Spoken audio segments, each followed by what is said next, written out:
Welcome back to Anime Vice's 3-Minute Expert. When you think of schools in Japan, what do you normally think of?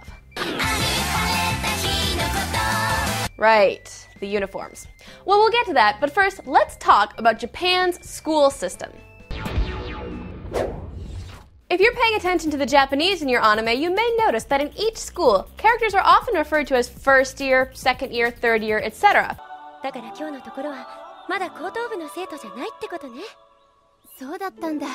私は高2。じゃあ、明日から先輩ですね。This can be a bit confusing for outsiders because Japan resets their year numbers with each school. Here's a quick rundown. A Japanese student's first 6 years of school, what would be grades 1 through 6, are all part of elementary school.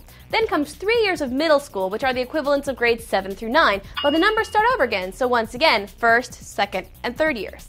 High school in Japan is also 3 years long, and it isn't mandatory, which is a good thing because even the public schools aren't free. The vast majority of students at least start attending high school, and most students take part in a general program aimed at both college exam preparation and at vocational training for those who decide not to go to college or who don't pass the exams.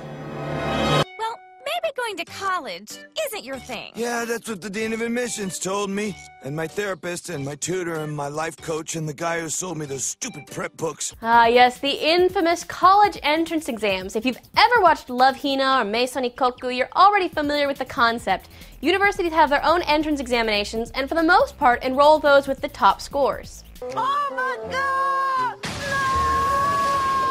The school year is a bit different in Japan as well. It starts in April, not September, and ends in February, not May, which means it's a lot longer as well. The equivalent of summer break in Japan is only a month long, although there are a couple of shorter breaks to help ease some of that pain. Still though, ouch. Okay, you guys got through all the important stuff. Now you want to know about the school uniforms, right? Not all schools require uniforms, but the vast majority have them for summer and winter.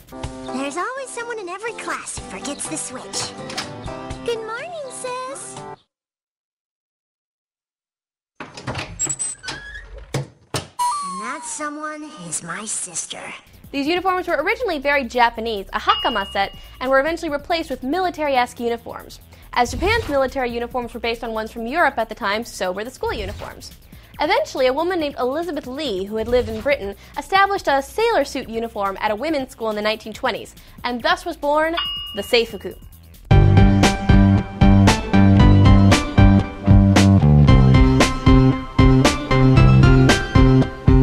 And that's your 3-minute expert for the week. Now that you know all about Japanese schools, I hope you have a little more sympathy for your Japanese counterparts who go to school on Saturdays and don't get 3 months off in the summer.